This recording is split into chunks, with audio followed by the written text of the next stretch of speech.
think we're going to nail it this time. We know what we're doing. And we know how we're going to do it. And by nail it, I mean, of course.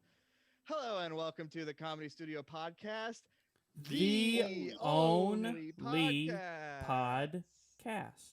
Eli wins. He said it for the longest. Welcome to the show. I'm your friend Danny. Oh, He's your friend Eli. Ugh. How are you today, Eli? I'm good. How are Friend you? Eli. I'm good. I'm doing well. How are you Now, doing? last we spoke, you had given up on literature entirely and switched from your Mark Maron quote book to scrolling Facebook on the toilet. Hasn't been getting better, no. It is. You're still sticking with Facebook. Facebook is stuck to me like a rash. Well, that's a shame, Eli. It And I say really, this as is. someone I am ashamed who of hasn't read myself. A physical book in months. I gotta stop scrolling past juicy gossip on Facebook. You're seeing some juicy G on Facebook? Hit us Yeah. up with it, bro. There's some just a love lot of stuff going on at my old school Oh, Emerson. and Lausanne and my high school. Oh, I don't know your high school. What's going on at your high school? Share your high school gossip with us. Apparently they've been not mishandling funds, but they've been apparently not been treating their African American students so great. Not like abusing them, but like bringing them in for sports and then they can't make the grade, so they're out. Wow. Kind of thing. Tokenization. Yeah. A little bit. Now that's all coming to the forefront on Facebook. Yeah. I was just about to introduce Rick and he walked away. Hey, he's ready That's for okay. introduction. no. This weekend, in fact, was supposed to be my 10-year high school reunion, which of course has been canceled for some reason. I'm still trying to get down to the bottom of why exactly. If it wasn't canceled, would you have gone? No, I'm too cool for that. What about the 15-year reunion? 15, I'd probably make it my beeswax to show up for, yeah. But 10, no. You don't get to see me until I've fully blossomed. But it was supposed to be the anniversary, the reunion this year, and so in lieu of an actual meetup, a friend of mine sent a Facebook message to a bunch of our teachers and asked them to record a little video for us, the class of 2010. And she posted that video this weekend, and the recurring theme of the video was how scarring our class was for all the teachers at the school. And Oh, that was our class too, yeah. Okay, then thank you. Do they say this to every class then? I don't remember us being that bad. They were like very adamant that they only said it to our class. They like specified that. Same. I mean, literally, a guy in this video was like, I was really spoiled by the class before you guys, but you all taught me what it really means to struggle as a teacher. What did you do to your? What was the Nothing. worst thing that your class did? The worst thing that our class did probably was when a kid, senior year, hacked into the news channel's Twitter feed to add our school's name to the list of snow day closures. Oh, when that's our school cool as wasn't fuck. Really closed.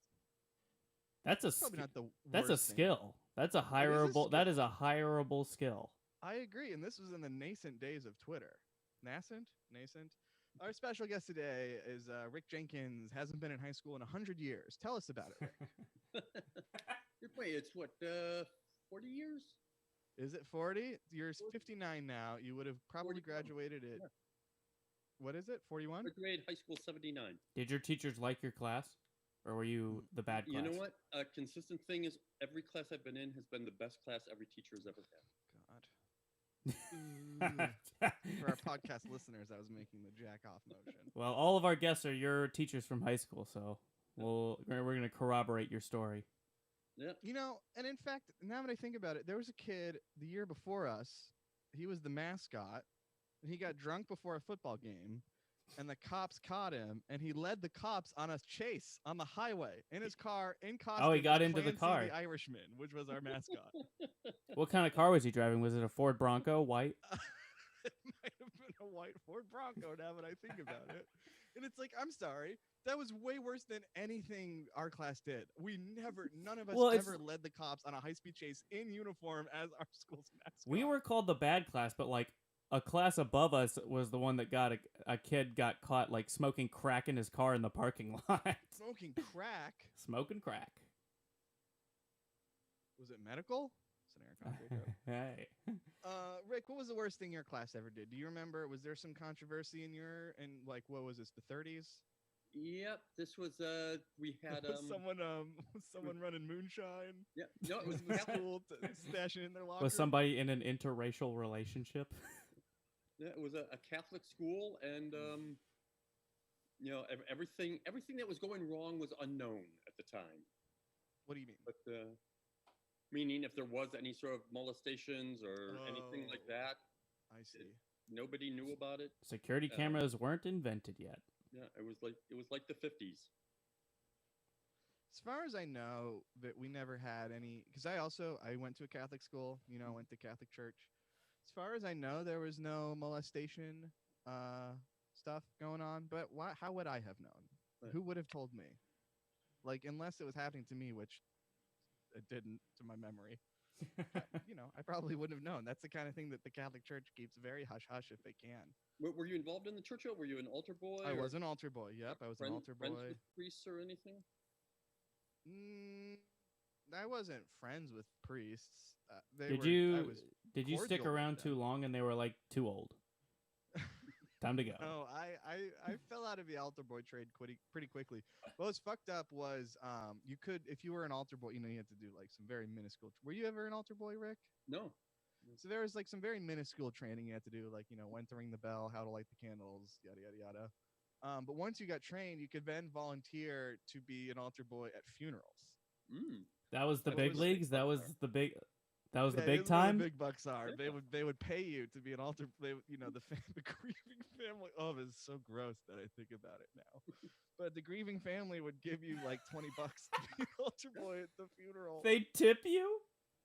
Yeah, they would. They would, like, at the end of a service, you'd be like, "Oh, I'm so sorry." They're like, honey, enough with the tears. You got to tip the altar boy real quick. It's slip you a $20 bill. I remember there was a Christmas Eve mass. I was maybe 11 or 12, and I was an altar boy. And it was before mass started, and we were standing with the priest, in the little room where in the green room, in the church green room. And there was like a kid. What's that? Vestibule? I think there's the vestibule, exactly. Yeah, the vestibule, which was the church green room. And there was some kid who was like crying, screaming, whatever. And the priest, who was a pretty snarky dude, was like, "Well, someone's not having a very Merry Christmas." And then was that Santa Claus? No, that was our priest. His name was Father John, and he spoke like that, and he would always reference the Peanuts comic strip in his homilies. But not this time. This time on Christmas Eve Mass, he went up and he delivered his homily, and he said, "I was in the vestibule with the other altar boys, and we heard a crying child, and one of the altar boys said, someone's not having a very Merry Christmas." And it's like, "No, you said that, Father John. We didn't say that snarky thing about that crying kid. You did." And that's when you I accused him like Phoenix Wright, Ace lie. Attorney. What's that? You accused him like an attorney. It sounds like the voice you were doing was a little affected in that it could be a gay stereotype. Oh, no, it wasn't gay. That was put it on him. No, I thought he was doing a talked. Santa Claus impression. No, there was nothing homosexual about his voice. Here's an impression of him. It sounded a little Charlie in the Box-ish. Well, it's funny you say Charlie in the Box-ish, because he would Box-ish. He would always reference Charlie Brown.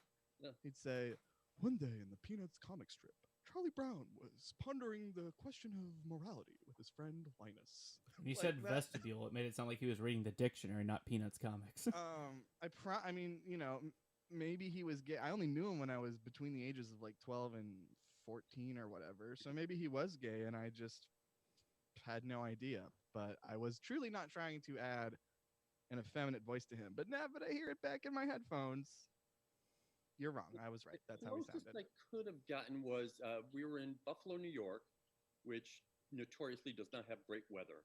And I was on the tennis team all 4 years. So part of being on the tennis team meant that you played indoors once a week through the winter, getting ready for the season. And of course, if you're playing indoors, there's showers and locker rooms. And we had a priest was the coach of the team and that sort of stuff. So There was a lot of 14-year-olds showering when priests were around. So if you look back and go, maybe there could have been something there, but nothing. Well, the nothing I fact could that think that of was just specifically. happening in the first place is not a great sign. Can I tell you something, Rick? Hmm. That rings a bell. Is all I'm gonna Oh, say. God. Yeah. You know, when I went to temple as a kid, not once were they like, it's time to hit the showers.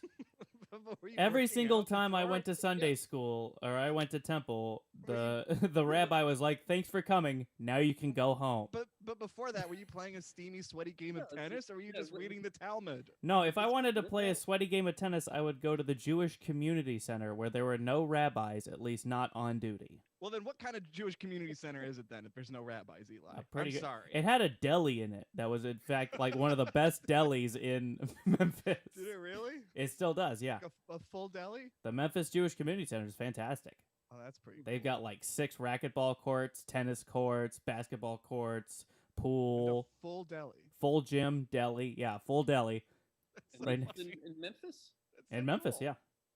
yeah. I got the feeling that there was a very small red state contingent in Memphis. Red State? Yeah, it's called the South.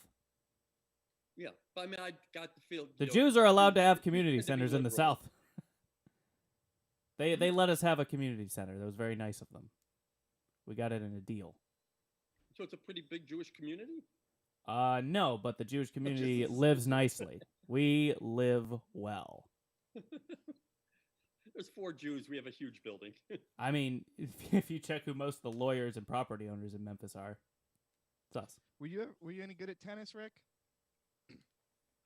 For my level, you know, I played Division III college. You played college tennis. Yeah, Wow, that's pretty good. but always very very thin. Never really had enough power. What was your favorite move? I played much volley? much better in doubles. I've always been much better supporting a team than winning the singles championships. And yet you hate sketch and improv and love stand up. Is there a correlation with tennis? I mean, doubles is Ah. to me sketch and improv versus singles is of course. I mean, stand-up if you comedy. throw a microphone in the middle of that court, Rick's pushing the other team member out of there. When was the first time you ever performed stand up comedy, Rick? I like the idea of playing your role. 79. I have the first dollar I ever made is up on the wall here, Mm-hmm. and I thought I was going to be a comedy writer, so I went to a stand-up comedy show and would go every week and try and sell my jokes to people. I tell the story on Social Distance with Rich Seisler, and Rich Seisler said, "Hey, why don't you just go on stage and read these yourself?" And back in those days, there was only one show in Buffalo. It was only once a week, and there were about 24 comics vying for stage time. So I had to come before the show, go up on stage for the producer, the host, whatever you want to call it, and another comic happened to come early and watch that. And they said, "Yeah, okay, that's good enough. Why don't you go? We'll put you on second tonight." So that was the first time. The interesting thing is that comic who came in early was named Bob Smith, who then went on to write Mad TV and was the very Of course, first was known as gay Bobcat comedian Goldthwait. on the Tonight Show. And he became Bobcat Goldthwait, right? Yeah. If So your the name is very Bob, there's first- only one way to go. Yeah, very first time I ever did stand-up comedy was following someone who would later become a famous comedy writer and the first out performer on the Tonight Show. I wonder Is if a that lot what of fueled your hang on, I'm gonna get it. Fetishization of the Tonight Show for you? Is that what fueled your Tonight Show fetish? That's how I should have said it the first Yeah. time.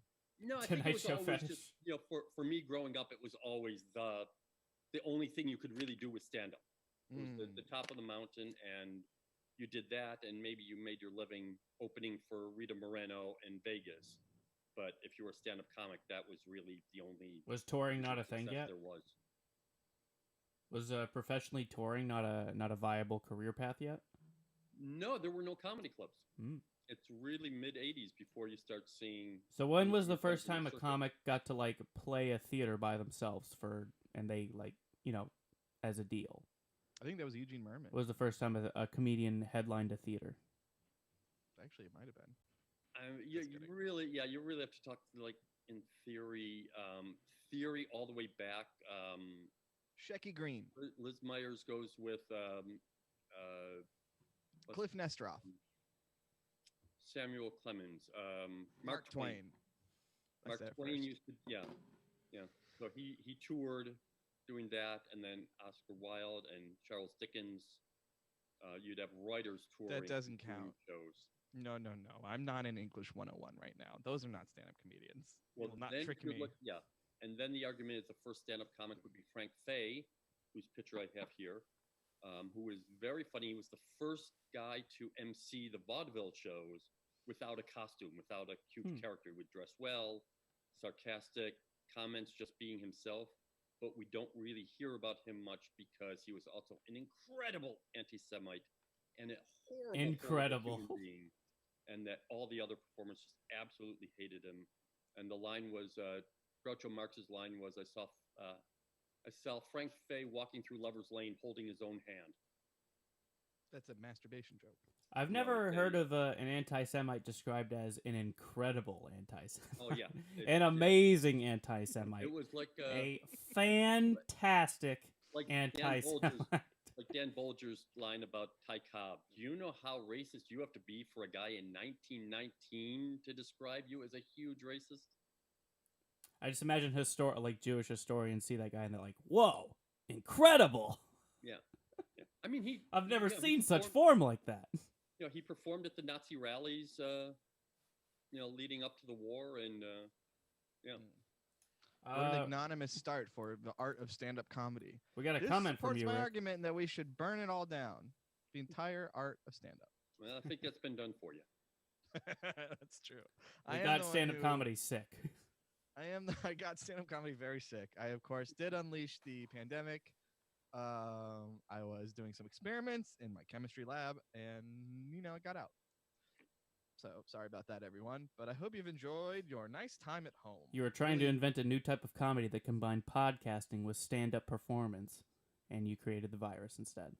Yes, which is, you should be grateful that I did not achieve my goal of combining. Would have been so much worse. So much worse. Truly would have had a much higher death rate than this measly pandemic. Yeah, I've been using the open mics, the virtual open mics, as a sort of a prompt to make me write every day, so that I have something to do, to perform on these. And it's been really interesting because almost all the performers are, well, I'm lonely, or today this happened, or whatever. Very personal, and then I'm the old guy coming and going like, well, here's a setup and a punchline. I have felt very, very out of place with some of it. I think comedy is going to go a lot more personal and a lot more intimate. But Rick, you, it could be argued, are lonely. Yes, but that's not what I choose to use my stage time about. Oh, why not? Because you're already. Who else is going to joke about the news? Therapy. We just upped my Adderall. Okay, let's talk. So a couple episodes ago, I did unveil my plan to have Rick try every drug from A to Z. We started him on Adderall. How's it going? Good. Like I said, today's the first day on 30, up from 20. Nice. Are you feeling more We'll see. Productive? Yeah, I'm getting up early. Like I said, I'm writing every day, and I'm doing the master classes online, and I am reading a ton. Just blazing through those books. Yeah, it's like all that curiosity I've had my whole life. All of a sudden, I'm calm enough to actually do something about it. I was talking to my sister, and she said, I remember constantly, Mom would always be yelling at you to sit down, sit still. And like, until my sister said that, yeah, it hadn't occurred to me. It's always been really tough for me to just sit down and read a magazine. And now it's like, boy, this is fun. Yeah, I remember the first time I started discovered your passion for magazines at the very tail end of magazines existing, but you can have some fun on the way out with them. Well, I'm very glad you've. That's what social media does for you. Social media, you look at something, go like, oh wow, that's interesting. Well, what about this other thing? What about this other thing? What about this other thing? Yeah, that's the internet. You're following Laura Loomer's TikTok page, wondering what went wrong in your life. The internet rabbit hole is a term for a reason. Yeah, Carl Reiner passed away today, and I just Yeah. immediately read Rob Reiner's tweet, followed by Mark Maron is rebroadcasting his interview, and Mark Malkoff on the Carson podcast interviewed Reiner 3 times, and then I went to my old books about which episodes did what, so that I'd have something to recommend for this. And yeah, it's just been having a little extra time and a little bit more concentration has been really, really satisfying of my curiosity. I feel really bad for Mel. The two of them were best friends. Yeah. Eli, you're a little soft for me. You are a little soft. All right, how about that? Oh. Yeah.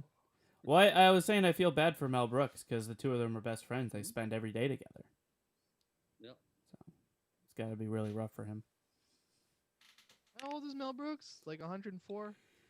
Yeah, they're both. Reiner died at 98, so yeah, Brooks is right in that range. He's not feeling anything. But also remember, I mean, Mel Brooks. When you get to that age, I mean, I'm already at the point where I'm losing a lot of people. Mel Brooks lost his wife, Anne Bancroft, who is very, very close with the Academy Award-winning actress.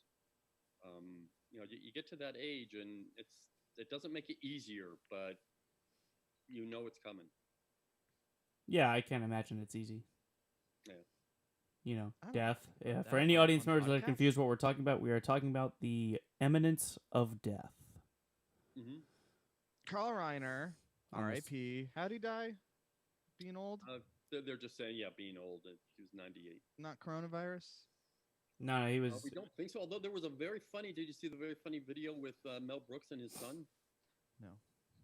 Mel I have Brooks' safe son search on.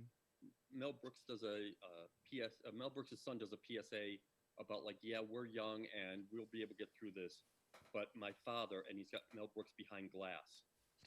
But my father, I've seen that. Yeah. My father, and Mel Brooks is like pounding on the window and stuff. He says, "So don't kill Mel Brooks. Wear a mask." Yeah, have you guys gotten into any arguments with people on Facebook about whether or not you should wear a mask? No, I did all that shit in 2016. I'm done arguing on Facebook. Nothing good. I thought I was done since college, but I almost dipped my toe back in. I almost. Eli, I think I did see that. Was it on Mason Smith's status? Yes. I posted one comment where I was like, they do work. And then the guy said, stop being a sheep. And I was like, well, there's a reason I didn't do this anymore. Yeah. So this was comedian Mason Smith had posted a Facebook status, very controversial, in favor of wearing masks. And a lot of his contacts from the great state of Alabama. Where was? Arkansas. This was on Facebook. It was on Facebook. Mason's from Arkansas. No, yes, just Facebook. Just Facebook. So Mason's from Arkansas originally, which is known for being a very open and science-loving state, just like Tennessee. And a lot of people that he apparently knows on Facebook from Arkansas were not in agreement that you should wear a mask. And one lady even made the argument that you shouldn't wear a mask because it's illegal to wear a mask and carry a gun if you have a concealed carry permit. I mean, she makes a great... I would imagine that they would, let that pass for the moment. Why do we still have guns? You ever think about that sometimes? Why haven't we? I'm not so hard on people having guns. I would say that there's certain types of guns that people maybe shouldn't have. But I mean, it's like the same reason, people carried swords. Now people carry guns. That's why people started carrying walking sticks and canes, is because swords were outlawed as being too dangerous. Yeah. Then people started putting swords in canes. Is that true? Yeah. Did you see this fucking country, man? Well, that was England. Yeah, exactly. Yeah. I don't believe we ever lost that. We ever won the war. Yeah, we should break away from it. In 1776. Yeah. Any thoughts on the lawyer middle-aged couple with the automatic weapon and the pistol? They look stupid. Do you know who they look like, or who the guy looks like? They look really, really dumb, and apparently they weren't showing proper gun. Looks like every guy. Well, they weren't showing proper gun safety according to the pictures. Like the lady was like pointing her gun with her finger on the trigger. You're not supposed to do that, and you're supposed to have it on the side. They were both aiming the guns at each other at various points. Yeah. So this is, of course, some Black Lives Matter protesters, and this was in Georgia, St. Louis. St. Louis. But it's weird because if you're a lawyer, you'd think that your weapon of choice would be the law and not a gun. And I guess I'd marched past these people's house, and they came out pointing guns at them. Yeah. Well, and I don't want to argue it, but as soon as something like that egregious happens, I immediately go into the conservative Fox News rabbit hole. Get out of that rabbit hole, Rick. I don't know what's worse, the Facebook Don't rabbit hole even or the Fox entertain News the rabbit notion. hole. Find all the justifications and everything, and it's fascinating. What was the best one? Was it they're white? Apparently, there were two white guys who were armed that broke into their back, the Of locked course. fence, Of locked course, white fencing guys would area, do that. and that they were, these two white guys were menacing and not part of the Black Lives Matter, and that the two of them are lawyers who actually have had the majority of their cases have been civil rights cases in defending the black defendant. Well, These two dipshits with the guns. Yeah, that's what they say. Now, that's character development, There you go. or not development. What's the opposite of development? well, The evolution. they should look up gun safety. Speaking of masks and being safe, we of course live in the state of Massachusetts. Massachusetts. We are at the tail end of phase 2 right now. Phase 3 of reopening, which is supposed to include us, will start at the earliest July 6th, which is a week from today. Now, this is, of course, not a done deal, but it will open. But phase 3 will begin July 6th. It's just the earliest it could open. Once we're in phase 3, we will begin holding outdoor shows. Tentatively, again, my favorite word of the week. Tentatively, that's a new segment on the show, the word of the week segment. Tentatively, which means maybe not. Our first outdoor show could be July 19th. Could be. Tentatively. 3 weeks from today. Rick's looking confused. Yeah, I thought yesterday we were saying the 11th. The 11th is a Saturday. We're not doing, as far as we know, we're not doing Saturdays outside just yet. I thought we were doing this Sunday. Sunday would be the 12th. We had said the 13th is when we will discuss this with our landlords at Bow Market. Oh, yeah. Bow Market, get your favorite jams and jellies. And then after that, we would then have a show possibly on the 19th. A little scary, I suppose. Doing shows or getting ready? Seeing people again.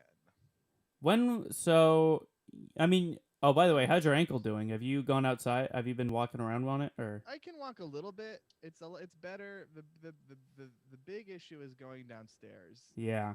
It's very clear it's not stable yet. I was gonna say the only time you actually went outside was to run. To run, or we would make grocery runs. But those are the only times you go out to not see people, but you see people when you go out. Yeah. Oh, okay. And I'll of course strike up a conversation face to face, pull my mask down, try to talk to someone, and say passionately kiss random strangers. Yeah. Yeah. I'd say, "Hey, what's up?" to them. They did not like that. Do that? Yeah, Did you do that a whole bunch? This is pretty crazy, huh? Oh, it got spit all over my computer screen. Actually, the Comedy Club's computer screen. So I'll be sure to wipe that before I see it I'll again. just be keeping this one. You don't want this computer back. It's not a good computer. Spoiler alert. Should get it upgraded. Both Wait, Patek back up with computers it. are bad, and I have the worst one. I mean, this one's not bad. Oh, okay. It's then got one the of Patek it's got the computers is bad. upgraded RAM from the other one, but Oh, right. it's pretty sweet. Yeah. So we're gonna do some maybe outdoor shows late July. How do you guys feel about that? I guess I do have the go ahead to start talking to Index, the record company, because they had a sound. Bow Market installed a sound system that connects directly to their store, so they can play music from their store all around the marketplace. So I just need to start talking to them about how we can hook into that for a microphone, which should be simple. So I mean, prep wise, it should be easy enough. Just getting the right seating arrangement. We just need to block out a specific time slot. I guess an hour to 2 hours of time blocked out in their reservation system. Shouldn't be that difficult. Yeah, you should explain the reservation system. Okay, for those who aren't aware, and also if you don't know where we are, if you're listening from not Boston, we're a part of a outdoor marketplace called Bow Market in Somerville. And it's like a just imagine a big what are they called? It's just a little shopping center that has an outdoor courtyard. We're on the second floor, so we want to do outdoor shows in the courtyard. But right now, with phase 2 going into phase 3, Bow Market is planning on letting people come into the courtyard again to like reserve tables to eat at the restaurants or hang out. Just like you would reserve a couch at like a video game cafe or something like that. You call in or you go on their website. What? What? There are video game cafes and you can reserve couches there? Yeah. So you reserve a couch and then you get a console and you get connected to their projector screen. They have 4 couches. You rent the couch for like 20. There's one in Memphis. There's one in Boston. In Memphis. I'm not gonna travel there. But like, so you rent. I don't know how much it costs at Bow Market, but at the video game cafe, you rent the couch for like $25 an hour. Split that with 5 people. That's $5 an hour. You can pick any video game console you want. You connect it to a projector. Anyway. You get it for a certain amount of time. With Bow Market, you call in, you make a reservation, you get a table, and you can hang out, order food from the different restaurants, order drinks from the various bars, Rebel maybe, Variety Bar, and I think and then you can also reserve seating in Remnant Brewery's back courtyard. And so it's just we would need to block out an hour to 2 hour time slot where if anyone's like trying to book a reservation that they know that there's something happening in this time slot if they want to book a reservation, so that like everybody's aware of what's going on, nobody's blindsided by the comedy show, I think is the most important thing, because you don't want somebody hearing comedy that they didn't intend on hearing. You know what I mean? That's a good point. What, are we gonna have to, it's outside. Some people happen to just be outside who won't be at Bow Market. Yeah. Are we going to have to impose content restrictions? I think with the book show, I don't think so, because we'll just make sure people know. Because if you're booking a reservation, you would think that as long as we plan ahead enough of time and block out that time block and put in the information and let Bow Market know to tell these people the proper information if they're trying to book a reservation at that time, that they know that there's a comedy show happening. We should make sure that we write that the event is kid-friendly, so we get a lot of priests. Yeah. But I will say that's one of the... Ben wrote, like, doing an outdoor comedy hell at some point. I don't think that that's going to be possible. I don't think we could do an outdoor comedy hell open mic. No. A comedy hell is our open mic where we get 40 to 60 absolute miscreants in the room. Yeah, and that needs to be... their wares and put their poison in your minds with their mouths 3 minutes at a time. Yeah. It's going to be a while before comedy. To watch an open mic needs to be completely voluntary. Yes. You don't want to accidentally hear an open mic. You've got to opt in for that. Yeah. That's not allowed to just be sprung on you. But I think doing outdoor shows should be fun. It's just also, we'll have to have people working again, seeing people. So you'll have to have somebody taking tickets, taking temperatures. And that's might not be to everybody's comfort level, which is understandable. We ordered 3 temperature forehead thermometers the other day, and a bunch of gloves and masks and wipes. Yeah, we'll be doing regular testing for ourselves. Yes, we're gonna have to get tested. Rick so far is the only one who's been tested for coronavirus on this podcast, at least, because I have not been, and Eli. I have not been, but my girlfriend has been, and she is clean. Oh, then you're clean too. I assume. I don't know how physical. It's got to be fluid swappy your relationship is yet. I mean, need to know. Unless you want to share that with me. Nope. My girlfriend and I had a conversation last night about the conversations we've had on this podcast. Oh. I wasn't in trouble. She was just joking with me about it, but. What did she take issue with? She was like, "So I understand you discussed us not moving in together on your podcast." Oh. Did she hear it, or did she hear of it? She listened to the podcast. She listens to it, so she'll hear this too. It on iTunes. Tell her to give it 5 stars. 5 stars. Depends how the conversation goes. Look, and if you're listening, what's her name again? Her name's Lisa. Lisa, and that might be a pseudonym. It might not be, but I don't even need to know. Lisa, open invitation to be on the podcast anytime you want. You can anytime you want, Lisa. We'd love to talk to you. We'd love to talk to Eli. with you. And we'd love for all 4 of us to move in together. Or Yeah. Eli and his mom. Can I talk to your landlord about that? To my landlord, she's busy. Oh, he wouldn't be moving in here. Oh, She no? wouldn't be coming with us. No, it would be you, me, Lisa, and Rick.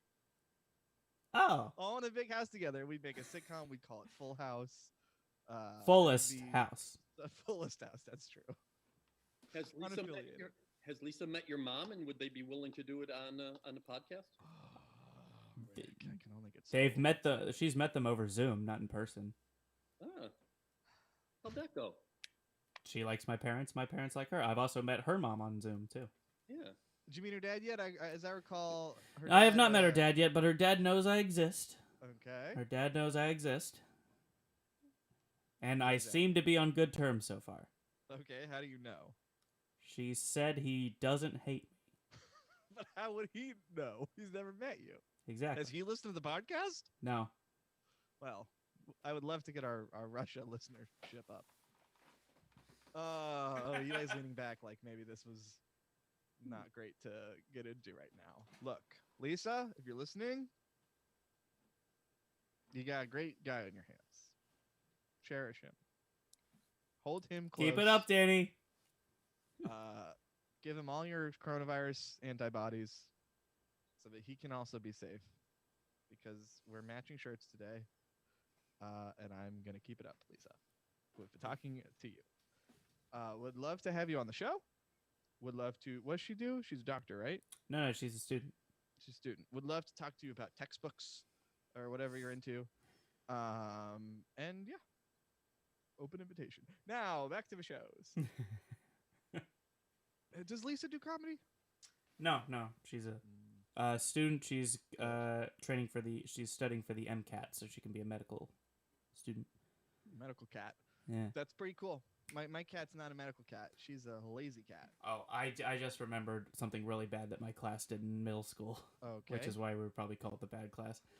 Three of my classmates were at like a sleepover party or whatever, and they thought it would be funny to call our history teacher in the middle of the night and leave her a voicemail threatening her life.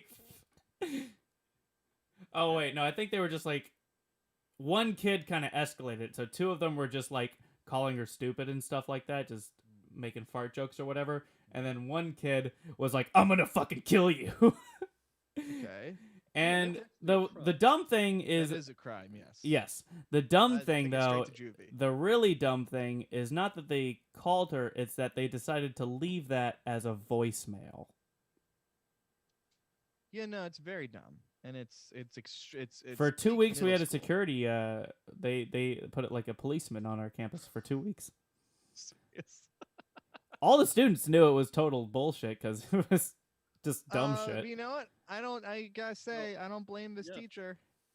In the age of school. Oh yeah, I shootings. totally get it. But just knowing the kid, it was nothing was ever gonna happen. Yeah. But I mean, like, it's really stupid.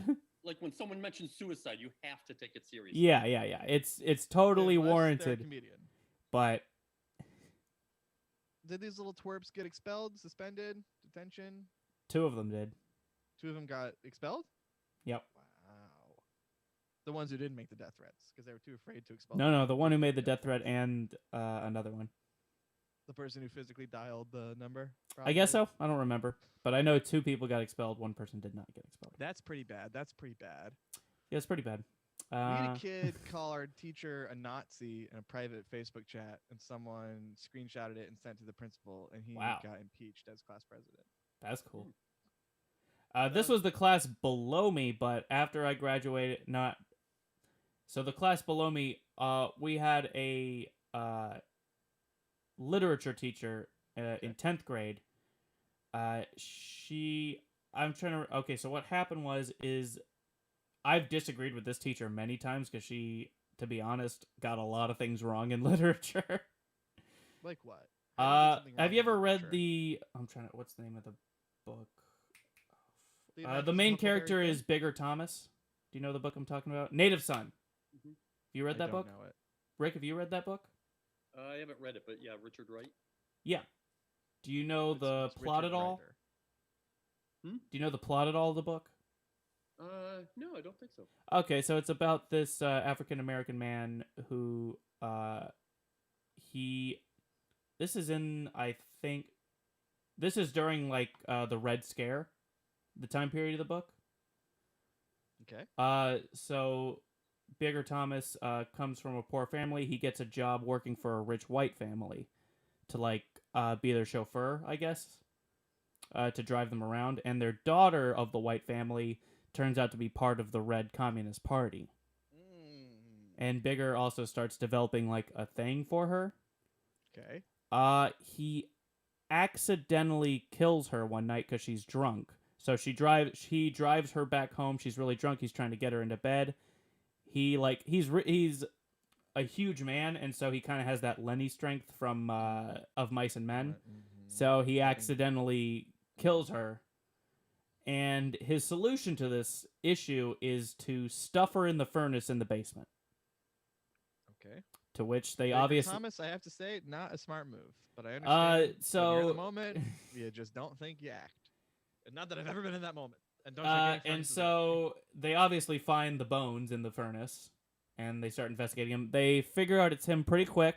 He runs away, and in the he has a girlfriend this whole time, and he goes to her place for shelter, to like hide him. And he ends up raping her. Okay. Yeah, he rapes his own girlfriend. All right. And then he gets put in jail, and the rest of the book is him going to trial for a death sentence, basically. Okay. And what did your teacher get wrong? His name was She said that he was the hero of the story. Well, he sounds so far like the protagonist. He's the protagonist, but there is a... She was making it sound like he was misunderstood. Okay. But he did Well, stuff a woman in a furnace and rape his girlfriend. Yes. All right. Well, that it was the white system. She was arguing heavily for that. Argument? She was arguing very heavily for that, but... And so what did you do to this poor woman? I didn't do anything. So this is all about... So there's a class below me. A kid disagreed with her on a different book, I think, and they was getting pretty heated argument. He got up and he left the class. Just left in the middle of class. She goes after him, and then she like grabs him to like pull him back into class, and so he turns around and punches her in the throat. Oh. Yeah. That's pretty bad. Wow. That kid got expelled, yeah. I can imagine why. Yeah, Nick, it was pretty have you ever bad. Punched an authority figure? I don't think I have punched anyone. Certainly not since I was 12. What happened when you were 12? Trying to remember. Remember once a bigger kid hit me, and I immediately lapsed into my Martin Luther King speech and went like, "Oh yeah, well now you're lesser than I am because you had to hit me." Good. You were raised right. I don't think it was raising so much as cowardice. Well, but you fought violence with peace. Yeah, and I knew I couldn't win with violence. Okay, well you understand your limits, which is a good thing as well. Why can't you let me compliment you? You know that there are so many times that I don't compliment you. Why can't you just let me do it? Oh, this is getting heated. Rick, kick his ass. Honestly, if you want, once this whole pandemic is over and we can touch again, you can punch me in the face. Huh, okay. But only if I get to punch Eli in the face. Sure. Eli gets to punch Brett in the face, and then Brett gets to punch all three of us. Yeah, It that like seems you would fair. just be hurting your own hand. Yeah, I never understood the appeal of punching someone in the face. Yeah. I've never done it. I'm not a face puncher. Stomach seems like the way to go. What does? Stomach. Gut Stomach. punch. Gut punch. Softer. Look, I'm not above punching you in the nuggets. That's what it comes to. It's a very precise shot. Fighting is not a glorified thing, and its tactics should also not be that of a man of glory. They should be dirty, and they should get the job done. I've always said it, and I believe in dirty fighting. I don't believe. Yeah, I don't believe a fair. I don't think there's such a thing as a fair fight. You've got to put an end to it. You know, the phrase "no holds barred" comes from William the Barr. fact that when they had fights, especially in the South, where no holds barred meant you can go for someone's eye, you can claw out somebody's eye, you can kick them in the nuts, you can absolutely anything. You can sneak a rock into a sock and hit them with it that no holds barred means absolutely anything goes, and you're just out there to maim your opponent. Yeah, if you're in a fight, it's a fight. Trying to win. Look, my very dear friend Ender Wiggins said it best. You've got to put him down and make him stay down. So he was 11 when he said that. Can you believe that fucking guy? Ender from Ender's Game. You guys ever read that book by famous homophobe Orson Scott Card? No. It's a good book. It's a good book. But he is a bad guy. That Orson. All right. So what else is in the news? This is our 52nd episode, by the way. 52. We have officially made one episode for every card in the deck of cards, except for the Joker and except for maybe the one that advertises different decks of cards. We'll get to the rule card next episode. Yes, that one will be a fun one. Have we got any Facebook comments, Eli? We did. We have one. Michael Toe said he didn't know that Rick played tennis. Oh, look at that. This podcast is good for something. Michael Toe is a terrific actor. Oh. Can be seen in the film now, Lucky Grandma, that looks very, very good. And actually produced and put together a documentary about Joe Wong. Oh, wow. The film is called Lucky Grandma? Yeah. And he didn't know that you played tennis? Is this in the Johnny Knoxville Bad Grandpa universe? Kind of. She's a Really? an older, a very old Asian woman who is incredibly lucky and not lucky at gambling. Grandma plays the numbers. Yeah. So it sounds like it's not at all related to the Johnny Knoxville film. No. Bad Grandpa. So why did you say kind of and get my hopes up? In that it's the same idea of old people who are actually much more vitriolic and difficult than they first seem. Okay. That's not what a film universe means, but that's fine. Watch a Marvel movie, Rick. Yeah, learn about the universe, the Marvel universe. Well, hey, thanks, guy, I big Joe Wong fan. Would love to see. Also, Michael Toe started the when we were decades ago.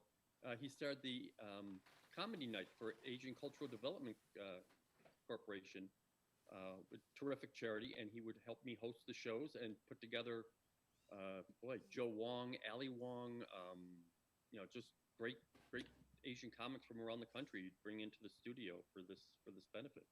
It's very cool. What was the name of that group again? It's ACDC, so it's I was gonna say it's ACDC. Yeah. Asian Cultural Development. It's very cool. It used to be Center or something, and then they changed it to Corporation. So to still keep the C. Basically, their idea was to try and buy up and build housing for the older Asian people who had no money and were starting to be forced out of the downtown Boston area, the Chinatown. Well, that's very noble.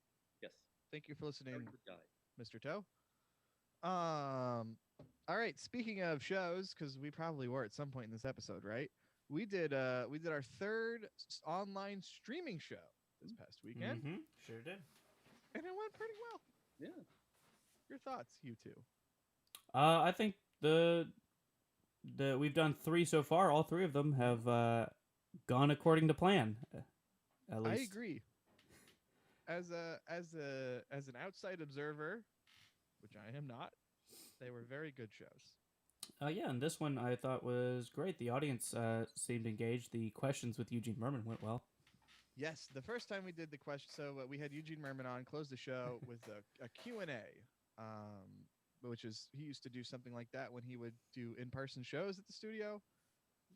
The first show we did, the audience was a bit camera shy and microphone shy and question asking shy, and it was a lot of Eli and I asking Eugene questions, and Rosa too. But this time they were a lot more engaged, or not engaged. They were engaged last time too. They were a lot more Well, we had a few questions ready to prime the pump so that people didn't feel as put upon. Yes. Although, to be fair, we did explicitly advertise it as a Q&A with Eugene Merman that you participate in. So. Yeah, but I mean, generally, anytime you go to anything, the first couple questions is always, it's always difficult. It's always the moderator saying, if you want to just step up to the microphone and ask a question, well, let me ask you this first. Yeah, you got to get the ball rolling with that sort of Yeah. thing, I think. And the first question is usually Steve McConnell, not McConnell, McConey. Steve McConey actually got a funny cartoon published in the New Yorker about this, where a guy standing at the Q&A microphone and says, I'd like to make a statement of my entire resume thinly disguised as a question to your guest. Oh, yeah. How did you think the show went, Rick? Very good. I was very happy with the, as I always say, the diversity, not necessarily meaning race, gender, orientation, or anything, but in terms of point of view. Dana Karen's used the internet really well, bringing in stuff that was interesting and different. Chanel Ali was terrific because we were able to get her from outside the Boston area, so it didn't feel like it was just us. And of course, Jonathan Katz is one of my fun. I'm favorite comedy writers, and to work with him. That was very cool. And Hasmin, it was nice to see Hasmin again. Hasmin was great. Friend. Yeah. And then this guy Eugene's. He's pretty cool. I'll tell you though, and look, I'm as big a fan of Eugene Merman as you can find. But he does not give elongated answers to questions, and that's not a criticism. That is just an observation. He doesn't waste time. He doesn't dilly-dally. He doesn't add all sorts of flowery language. He will answer your question very bluntly, and that will be that. And that is very precise answers that we could use more of in this society. Precision. Your precision. But no, I thought it was a lot of fun. Rose and I have watched all 3 of them from Zoom, and it really does feel like I'm sitting in front of a computer watching a show. Which is the best we can hope for. That is exactly how it feels, I'll tell you that. But it is a show. I mean, it does feel like a show, which is Let me ask you this. Does it feel like a show you would see on the computer, or does it feel like the Comedy Studio on the computer? It feels like the closest we could get to the Comedy Studio, but on a computer. Yeah, I think it's definitely the club on the computer. I'll tell you what, the drinks are cheaper. Well, I have like a box of wine, so yeah, it's pretty cheap. Box of wine? Box of wine. What Costco flavor? Pinot Grigio. Pinot Grigio. Is that a red one or a white one? That is a white wine. You're a white wine man. Yeah. I'm more of a pink guy. I do like rosés. Really? Rosé all the way. Rosé all day. Wine. Or a very, very dry white wine. I am not a fan of Chardonnay. Sorry? I know it's a fan favorite around here. It's a very controversial statement you got going on there. Very sickly to me. Yeah. Tastes like the grapes are trying too hard to please me. Too sweet is usually the knock on Chardonnay. But yeah, that's worse. What's that? You said it more stickly. Sickly. Sickly, all right. Yes. And you relate that to sweet? I relate it to being ill. Okay. You want the grapes to spurn you like they don't care for you anymore. You want to try to win the grapes back. And stab my little taste buds with a bunch of teeny tiny grape daggers. You want to be like, take me back, grapes, take me back. Yes, take I me love down, you. Pull my entire body through my own throat. You're like, pull my hair and slap me, grapes. Drown me in your grape cum is what I say to all wines. I think you should. And that's when the liquor store owner tells you to leave. Yes. When I'm in a fancy restaurant and the sommelier comes by, I say, now listen here, bub. I want a wine that's going to drown me in its own cum in my stomach. The waiter's like, what, can I get you a bottle of wine? You're like, yeah, I want a wine that'll slap my balls and pull my hair. Yeah. You got anything like that? Frothy grape jism. All I need in this world. That waiter immediately quits his job. Yes, but freeing that waiter up to do greater things with his or her life. That's what's so great about it. He goes to pursue his dream of stand-up comedy. Yes, and that's how I get so many more people out to comedy hell. Yeah, then he comes to comedy hell and sees you again and freaks out. Yes, but that's how we get a genuine performance out of someone. Called art. See, too often you go to these open mics and it's so polished. the sets and the acts are so precise and just like well written and well performed. That is the problem with open mics, is everyone in an open mic is too good. Too good. They're I don't too... want that at an open mic. I want a waiter who sees me and gets the fucking shit scared out of him because I traumatized him calling wine grape cum, and I want to see him freak out on stage for If me. we ever had a comedy hell where I didn't give at least one person the big red light, I would be very sad. I'll tell you a story about that. I would call it a wasted comedy hell. I was covering for you in the booth one night, and we had a comedian go on stage. I gave him the little red light to tell him that his time was up, and then he launched into another bit, and then I immediately gave him the big red light, and he got upset with me. And at first I was like, sorry, bro. But then I was like, well, I should have given him a bit of time. And then Rick told him about his marital problems. Did I? No, Not Rick on did. purpose. It's the same person. So so you obviously have the option, but if you had before people went on an open mic, what would you give them a heads up on? Saying like, hey, try to make sure the material's tighter, or our open mic? Oh, I would say... What advice would you give to an open micer? Yeah, Eli can go first. To an open micer is really just, respect the room is the most important thing at an open mic, because someone's allowing you to go on their stage without really questioning you or your talents at all. They're just, if you're a person and you can write your name, you're going up. So, respect the room. I would say it's a good practice to purchase at least one thing when you're there to support the venue. I would say in terms of your state, the actual performing part is just do your best. If you think something's funny, I'd say go for it. And, the audience or venue or other comics will let you know if it was not funny. And, again, respecting the venue, part of that is sticking to your time. So if you do get the red light that it's time to go, it's time to go. And if you misbehave and for any reason the venue tells you to leave, you should leave. That's about it. Pretty good advice. I would have to say, though, go over your time, show the club who's boss, show them I'm in it to win it. Yeah, I don't play by your silly rules. I have a voice and it needs to get out there, and it's not constrained by something like time or etiquette. And that's how you show a club that this is someone who's good to work with.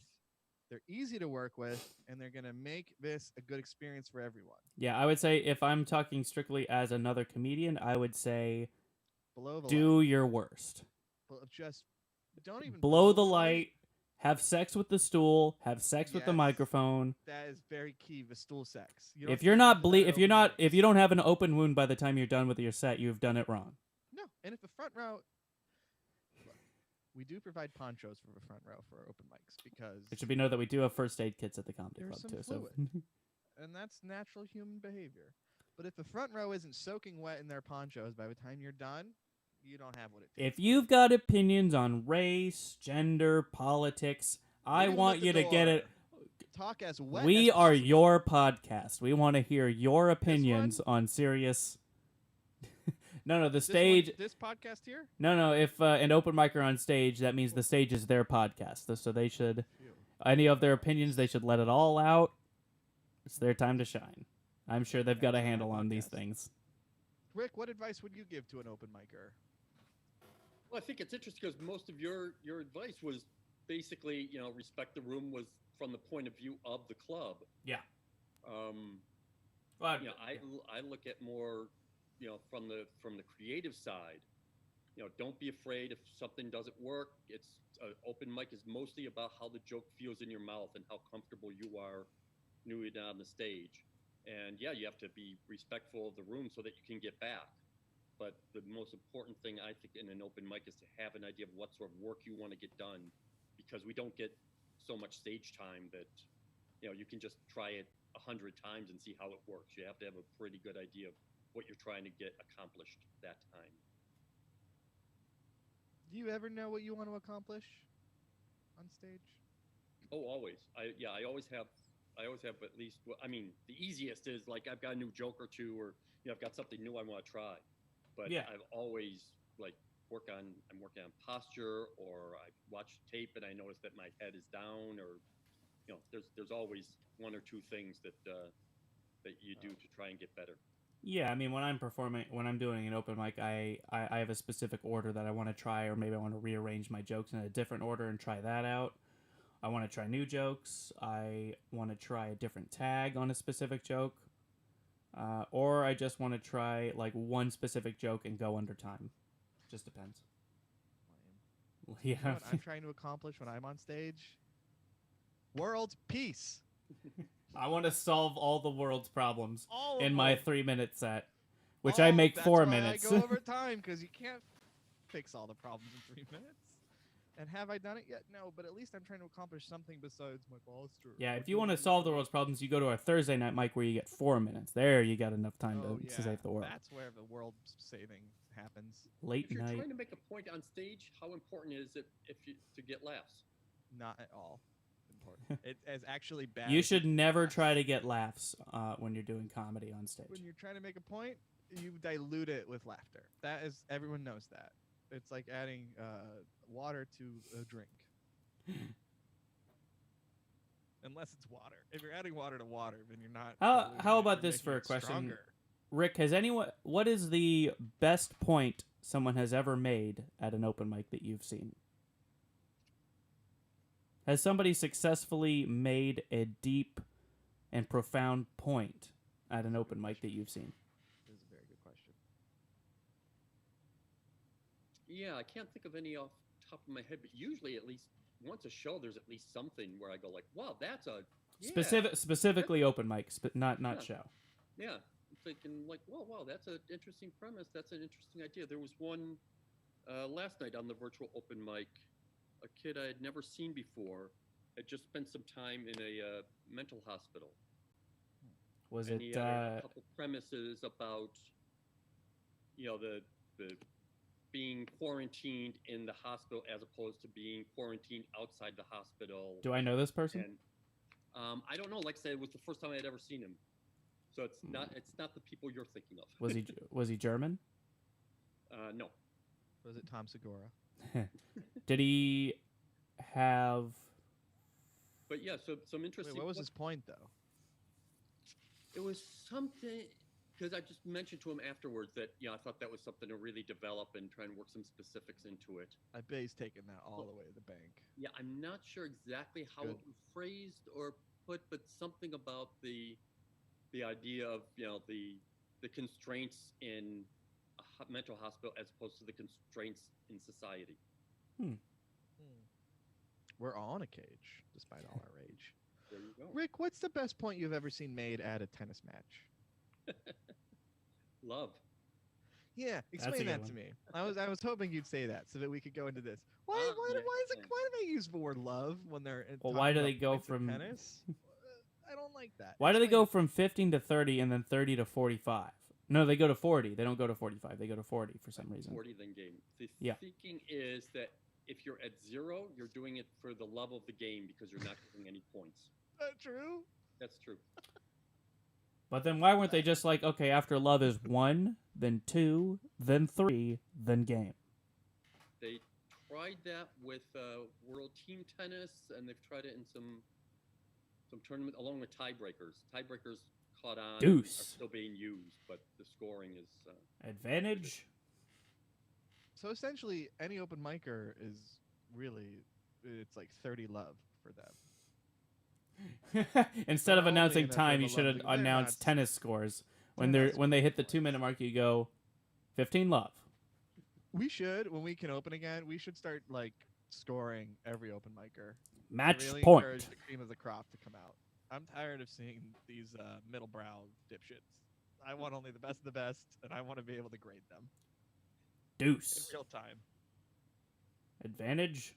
Next comedian. Like we should really think about retooling the open mic. To be honest, we should have. We've got 3 plenty of time to judges. retool it. Exactly. Why are we wasting this time? Why is it now June, almost July, and we're just not talking about retooling the open mic? We'd have all the time in the world. I love how you start coming into the studio, start coming into comedy with like, how come we're not getting more chances? How come we're not getting more time? Everyone should get rid of these old people. We should have all new people in. And then all of a sudden it's like, a lot of these people aren't as good as me. Me and my friends should be getting a lot more. Who's saying this? That sounds like the structure of being tired of all these new dipshits coming in the open. Oh, no. I mean, if Danny wanted to be king of the comedy studio, he could be. What's that? If Danny wanted to be king of the comedy studio, he could be. In a fucking heartbeat. I could conquer everything. He would climb to the top of the open mic with his famous could. pants off bit. If I wanted to cut Eli, I took my pants off, and I'll say it for the 1,000th time, for art, and it was very tasteful. Exactly. The comedy studio is about art and taste. I could truly, if I wanted to, I could demolish the opposition and keeping me from becoming king of the comedy. I'm just saying that we should take this comedy club to heights unheard of, but I don't. Almost word for word what Anjan said. You don't want to tell Danny that. Well, you can listen. He's hilarious. Love him. Great guy. All I'm saying is a lot that of good points. my biggest edit. It's going to be me and Anjan hand in hand as father and son. It's going to turn out that they're the same person. Ruling the galaxy together. Yes, let me take off my mask. Whoa! So I would say the biggest edit I want to make to Comedy Hell is when we come back is I want to take a note from Thunderbar and Owen Linder, shout out. I would like to add a Nerf turret gun to the tech booth with the so if anybody's ever going on time, we just unload a bunch of Nerf darts into them. Welcome to the dark side. That's what I said. People are starting to see it from the club point of view instead of from the comic point of view. You're thinking, if I have to change something, I want to change something from the booth rather than here's what I would like the club to do different. Here's what I would like the club to do. Well, I work there, so... Yeah. 3 judges, front row, center, judging every comedian on their comedy at the open mic on a scale of 40 to love. If you get below a 10, our mystery judge gets to pull out his super soaker or her super soaker or their super soaker. That involves mopping. And spray you. No, you have to mop it up as the comedian. You're Nice. not allowed off stage if you get sprayed until you mop up your own little mess puddle. With your mouth, no mop. Little pig bitch, yes. You have to mop it up with your mouth. Not Now, even as a your tongue, performer, only your teeth. As a performer, what changes would you want to make? Oh, as a performer? Gosh, I guess have meat in it more. Meat? You want to lick that off the stage too? Yes, I won't come out and We'll put a grill on stage and we'll have somebody on stage just being a dad and just grilling the whole time. Yeah, do you want the club staff to be there to see you, or to have them not there so that they're not? I want the whole audience to turn around and put headphones on, to be perfectly honest. When I go on stage, I want them to be like, "All right, take a breather." There's one audience Turn it member around. whose headphones don't work, so they will hear you, but you don't know who it is, and they don't know who it is. But there's one poor person. And they can hit a button on their seat that lets them turn back around and tell me what they think of it. No, as a performer, what changes would I like to see to open mic comedy hell? I guess everyone gets 12 minutes. Very practical suggestion. Well, I think to be actually honest, what performers want out of an open mic is just the fairest, easiest way to sign up. Which I think, before everything ended, we got pretty close to that, or at least we got a bunch of steps closer, which I'm happy about. So I have a solution for that, actually. Oh God. It's a game. Is it meat involved? Meat's not involved, but it could be. All right. It's a game of tag. Everyone has to play tag in the theater. And if you wanted to, I hadn't thought of this, but it is possible. Instead of tagging it, it's throwing meat at them. But we don't have to get that far into it. But whoever's the last man or woman or binary person standing gets to go first. What if and everyone else has to go on stage at the same time? By fairest, are we talking about diversity, though? We want to encourage diversity. We do, but that encourages people to... All straight white guys showing up 3 hours early, getting their name on. And well, so that's the main issue being solved, is that people showing up early will now no longer necessarily mean that they get the first spots. It's true. So, because some people are coming from work, some people are coming from class, and so it's not necessarily fair to everybody. And, there's not much, I think, realistically we can do about making it we can't really show preference to race. I think we do have the every fourth spot reserved for a female comic to sign up for, which I still think is good. It does show preference, but I think it's a necessary preference. But then if we add race into that as well, it just gets more complicated with what's fair, what's not too fair. I don't know the right term for it, but too fair for a lack of a better term. And we don't want to be too fair. Well, no, so I think with the lottery system that we put in where if you show up, you just put your name in a bucket, and then I draw up to number 25 with those names, there's a chance that pretty much anybody can get those first spots. So I think that's good. Yeah. Take a day off. It won't be the same. It won't be like the same, 25 people going first, which is good. Rick, I feel like this whole time you've There- been wanting to say what you would like to change about the open mic. Yeah, what now do you got? The floor is yours. No, I like taking in a lot of suggestions and questions, and for me, I really, really love the open mic, especially from the comedian's point of view. Of you're there with your peers, you can try stuff. It's it's comics hanging out and supporting each other. Ideally, yeah. Wait, so you don't have a suggestion of your own for? Less support. Oh no, not right now. Come on, you got an I idea. worry that with me taking notes in the back, I worry that it adds too much of a judgmental factor to it. But Only some people seem to go for those notes. I don't think I- everybody's yeah, asking you for their notes back. Yeah. Very rarely do you get to go to play to a club where anyone with any power, is even in the building, and now you've got, you and I and all the staff right there. So why not lean into that power you wield over these creepies? We'll give you the Nerf gun.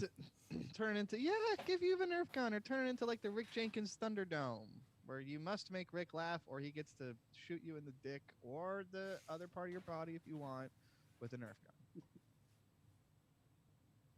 I don't trust myself with that much power. There'll be a lot of people that 50 might want seconds, that might and we specifically are- want the dick shot of the Nerf gun. That's true. You have to specify. You do have really if want the dick shot, and in which case, if you say yes, you have choose to different tell part us one. if you like it, Yes. and if you It's like our it, we'll. system, But we expect our comedians to be honorable. We've not had a single unhonorable Yeah, comedian. we'll go grace on our the honor stage ever. system, but I figure if you get shot in the dick, it'll be pretty obvious if you liked it or not. Were you guys ever honor students in school? Speaking of being in school, which is I for the episode. I tried to be, but I did not do it very successfully. I never made it. What about you, Rick? No, I was a very, very average student through high school. Did well in Yeah. college. Nerd. Well, because I could take the classes I wanted to. So if I was interested, You could? I didn't get to. I had to take and when I went, here's the secret about me. I'm a college dropout, and that's fine. I wear it as a badge of pride. When I went to college, I had to take intro to math and Intro to math. or not everybody take college algebra is what it was called. I had to take a math class. I had to take a science class. Mhm. I didn't get to take all the English classes, which I would have loved. But you did? yeah, I mean, I worked. And it cost you what, $35 a semester, and it cost me $8,000, and I gotta take all the bullshit classes. You can take whatever you want. How's that fair? I went to a state Boomer. school and played around the margins. So, I had to take a language, so I took Russian literature and translation as my language. So I found a way to tie it into literature or comedy, no matter what the subject was. That's pretty clever. Have you heard Patton Oswalt's Physics for Poets bit from his second No. album? It's good. It's I about can't a remember. Physics for Poets class. What Well, school did you go to, Danny? what's that? What school did you go to? I there? went to Hold on. the University of Oklahoma for 1 year, and then I went to Rose State Community College to try to make up the math class I failed. And you know what I did? I moved to New York before I ever found out what grade I got in the class, because my parents said they'd kick me out if I failed again, and I was pretty sure I was going to fail again. So And now did here I am, Mom. so you Here I am. so they Dad, sent the doing letter my with your best. grades to your home, but nobody opened that letter? Maybe they did, but I Maybe we got to bring your parents on this podcast and ask them about your grades, young man. That would be good. They might have even just emailed it to my student email account, because it's community college. If we do that, we'll have to have your parents and my parents on to compare my grades to your grades. That would be great. My mom and 3 of my 4 full sisters were on my other podcast, and that was a shit show. But now I'm in charge, so I'll make it good. You can mute them anytime you want to. But I went to the University of Oklahoma. Go Sooners! Boomer Sooner! Of course, home of the famous fraternity video where they are all chanting the N-word that came out 5 or 6 years ago. That was an OU fraternity, so I Pride and joy. Pride and joy. Oklahoma. I assume you're in favor of the Bernie Sanders idea of community college for free for everyone? Yeah, absolutely. Yeah, sure. That sounds great. You know, Cool. I mean, there's nothing about that idea that sounds bad. Getting my shit back together and maybe taking some community college classes or going to trade school, learn how to be a plumber. Exactly. There's also a lot of talk that promoting colleges and community college and everything is the wrong path because we need tradesmen and who wants to build up a bunch of debt to Become a Well, comedy I feel club like community podcast college host. won't Yeah, deter yeah, that liberal because arts. tradesmen are like one of the most highest grossing career paths. Yeah, Electrician, HVAC, repairman, they make a good living. So I They don't sure think people do, are going to and- be dissuaded from There's a that. big discussion on this on Facebook because Trump just signed a thing allowing Oh, good. Finally, I was worried he'd Facebook. gone too long signed a without thing signing so a that thing. life experience can be used over college credit in determining hiring. And a lot of people were very much in favor of this, saying, yeah, you don't need to go to college, and college is just a racket to, so that people are in debt. Well, How are you they still defining need life skills. experience? You still need skills. You two, when you were growing up, did your parents ever tell you, "Oh, you better go to college. You don't want to end up"? I had to go to college. It was a requirement by my parents. But did they a requirement? Would they have disowned you? Yeah, I don't know. I didn't call their Really, bluff. really I didn't so- call their bluff on that one. Yeah. Is there really a disowning thing anymore? I've never. Not that I'm aware of. Yeah. I would assume it meant financial support was going to go bye-bye, which Yeah, I was pretty reliant on for a while. But were you raised to believe that becoming a plumber would be this fucking failure of ambition? I suggest when I was looking for a job after 'Cause college, it's ridiculous. It's bullshit. Plumbers make a shit ton of money. And they're very well skilled. a your local family comes comic from who the is military. They do come from the military. a local comic who's a manager of one of the post office branches here in Okay. Boston. He offered to help me get a job as a postman, which was he explained was a very decent living. I can only imagine. It's a government job. And then I Get more security. told my parents about that, and they dissuaded me from getting a job in the post office.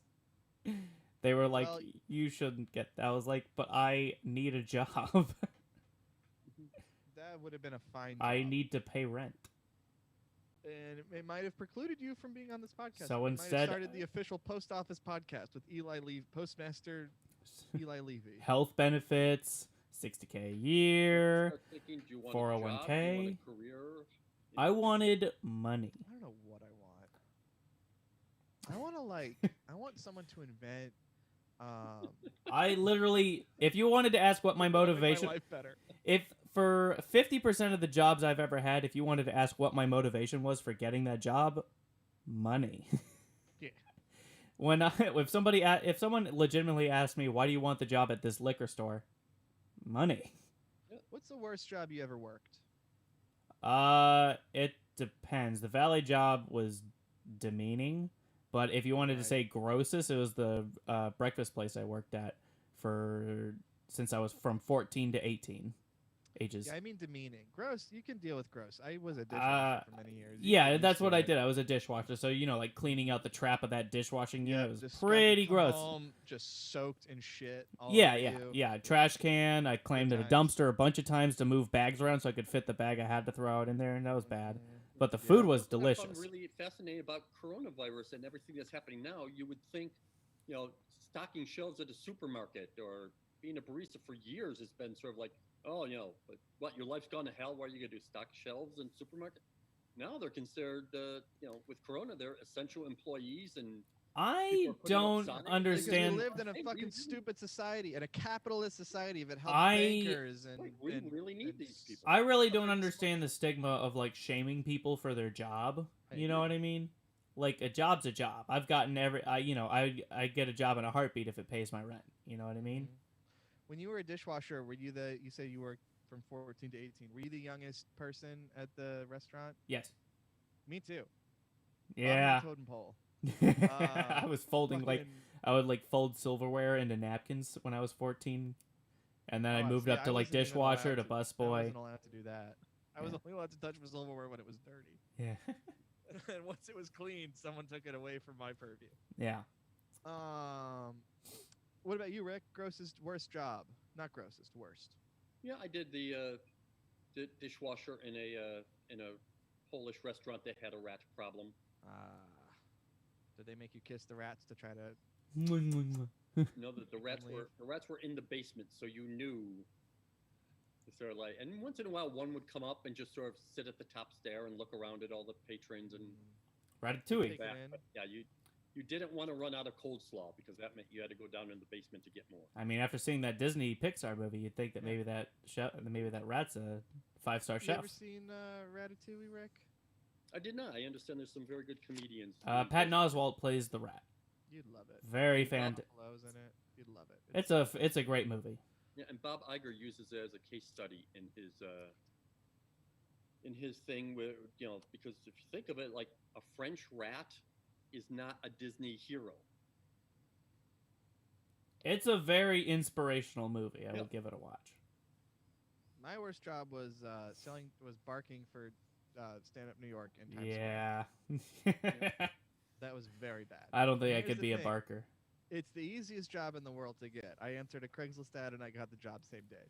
And then my training, I made like $90 in like an hour and a half. And I was like, oh Okay. shit, this job is so great. And then I worked that job for maybe 3 weeks after that, and I made like maybe $20 one time. Yeah, Never again. Super depressing. Comedy Central Showcase. Yeah, got your tickets here. Yeah, the stand-up club is right around the corner. It's only a fucking 30-minute walk from here. I love the fact that the Attorney General came down on that. Did he? Oh yeah, yeah. No more barkers in New York? I don't think it's what was happening was the barkers were saying Jerry Seinfeld and Chris Rock at this club tonight, and you'd get these tourists going like, oh wow, yeah, I'd like to see that, and they would go there and have the 2-drink minimum, and the Attorney General came down on it as false advertising and that. So I know they made an agreement, but I'm not sure exactly what the agreement. Some people were like, Robert Kelly's playing the club. Who's your favorite comic? Oh yeah, he's been there. One time I was so desperate for money. New York sucks the money right out of your wallet like that. And I convinced these 2 people. I had like sold them tickets. Like they had all but given me the money. And then what you had to do is you had to sell them tickets, and you had to call the club and let them know that you'd sold 2 tickets to so they could make a reservation for these people. Couple suckers are coming. Well, so I called them and they said, "Oh, we're actually sold out tonight. We don't have any more seats." So I lost my sale. Oh, did you have to take the tickets back? Yeah. Oh. I was standing in front of the M&M store. I remember it very vividly.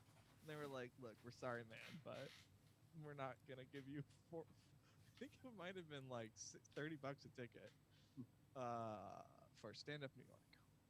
So that was the worst job. Actually, the worst job I ever had was the job I got after that, which was I was one of these guys in phone centers making cold calls, but it was on behalf of what was called the Pennsylvania Police Defense Fund, I think.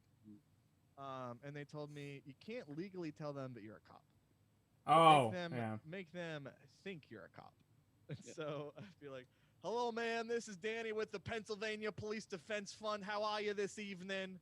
I just want to know if you'd like to spare some change for our brave men and women who have fallen in the line of duty." And they'd be like, "Oh, are you an officer?" I'd be like, "Oh, our brave men and women, aren't they the greatest?" And it was. Did any of them ever give you my favorite line to tell a police officer?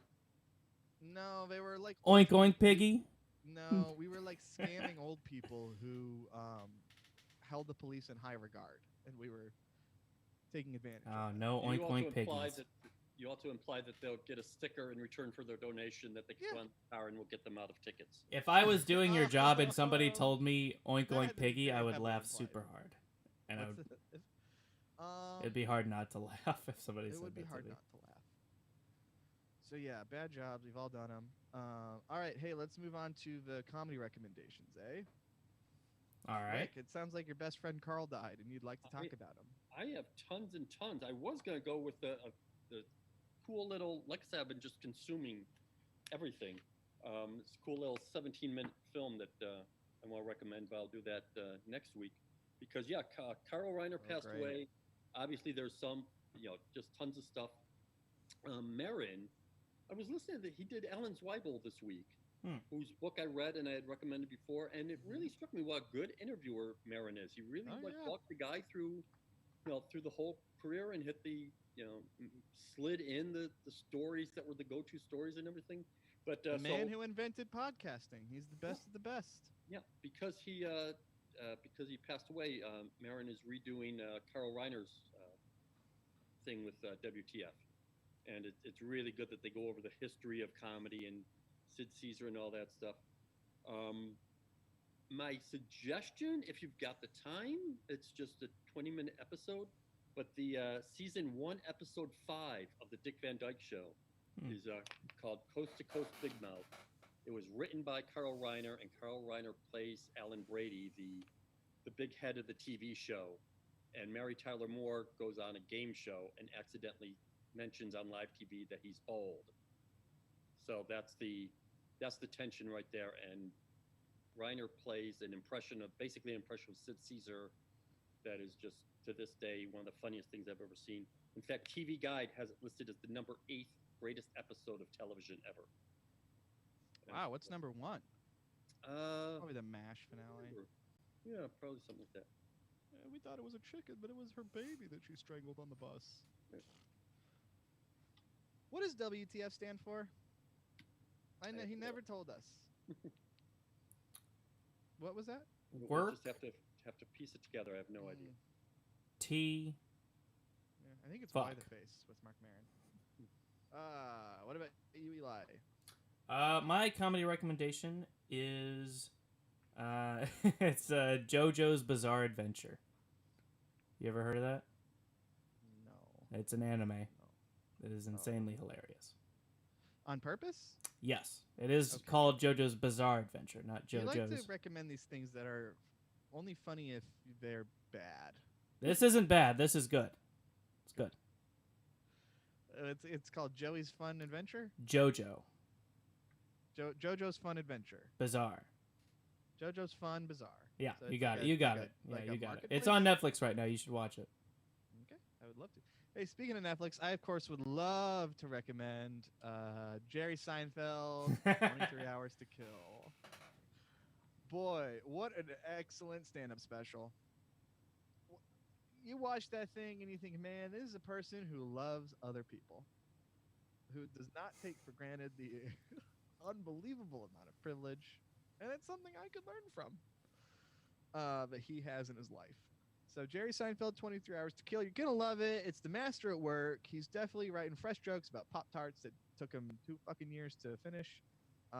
He jumps out of a helicopter in the beginning, and he loves his wife. So check out Jerry Seinfeld, 23 Skidoo. All right. This is a weird energy episode. I feel like we hit a long one. What's that? It's a long one. It is a long one. We've hit about an hour and a half. I was worried it would be so short, but it's probably our longest one yet. We hit these little pockets of energy, and we kind of ride those out till they fizzle out. And then we cruise along till we find another one. Rick, I want you to talk uninterrupted for 3 minutes, starting now. Go.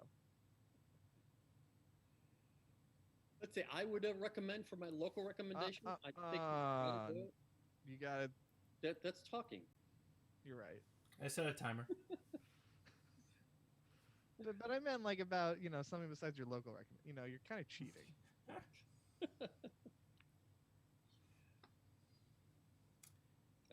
Are we actually ready to do the local recommendations bit? I apologize for interrupting you. Please continue. Eli, start the clock over. I turned off my watch. Obviously, I recommend anything in bull market. Everything is starting to open up again. It's really exciting, and I realize not everybody even knows we're here, meaning the entire market. A couple friends of mine, Ken and Dana, who actually used to work at the old Comedy Connection in Faneuil Hall, I ran into 4 blocks away at the neighborhood restaurant there on Bow Street, and they said, "Oh, we had no idea it was right around the corner." So make a point of finding this place and patronizing some of the local things, because these venues are so small that it means who's ever owning them is really putting a lot of passion into it. That's a local local person who's really trying to make a go of something. So really, really help there. And on a just side note, the Walgreens at Somerville Ave and Central has really bad Yelp reviews and all that. But yesterday there was a mix-up between my doctor and their pharmacy and everything, and they really went out of their way to make sure that I was able to get everything before closing. And so they get a bad rap online, but they were terrific to me. What did all the bad reviews say? Oh, just it takes a long time, and they don't know what they're doing. All that. Did you write a good review? All stuff I didn't have any experience with. Did you write a good review to say, hey, I had a great time? No, I'm giving it to him now. Now here on the podcast? Yes. That is about. So if you're listening, you should Walgreens do on Walgreens. Somerville Avenue, we got you. Yeah. I still have my wanna Walgreens recommend card from Tennessee. Star Market in Watertown. Oh. They were out of ground beef last night. Hmm. But they're great otherwise.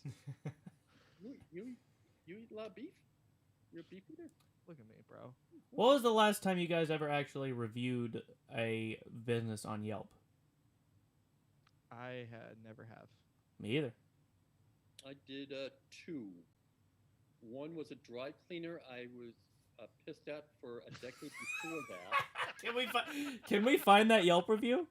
And yeah, Danny, can you carried prep over that? a Can you decade-old prep that for grudge the to next grip the episode? Yelp.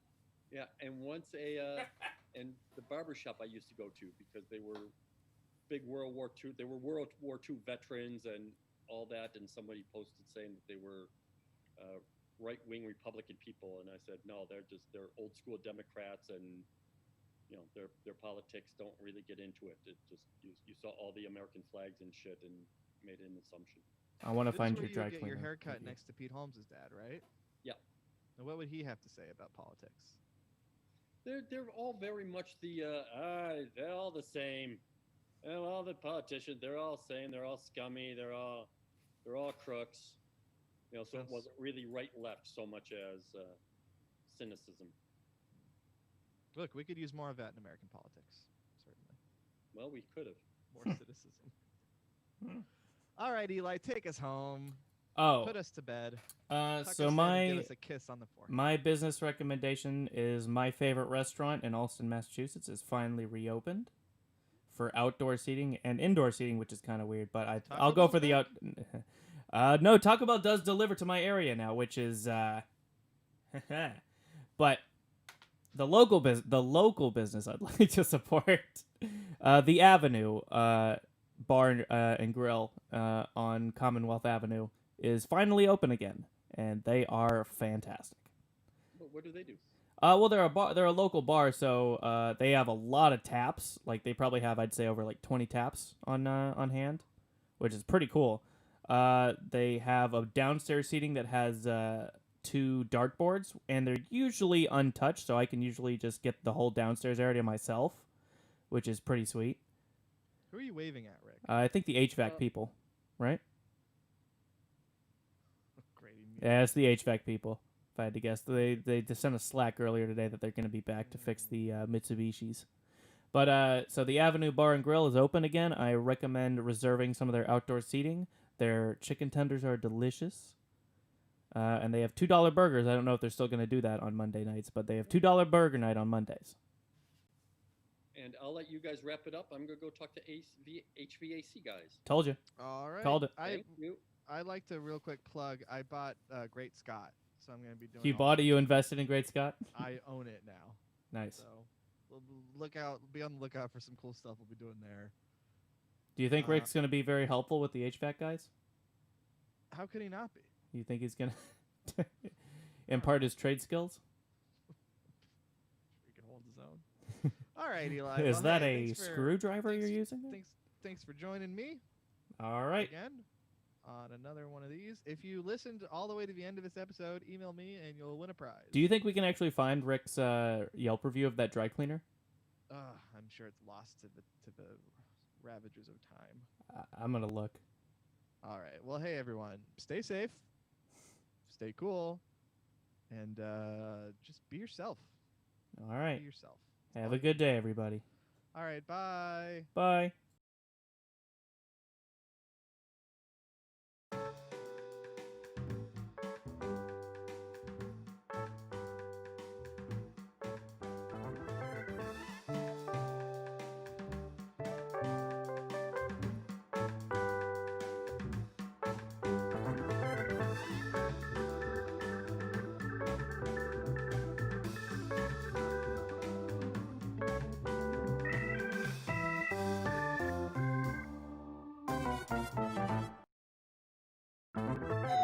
Ooh, pizza's here.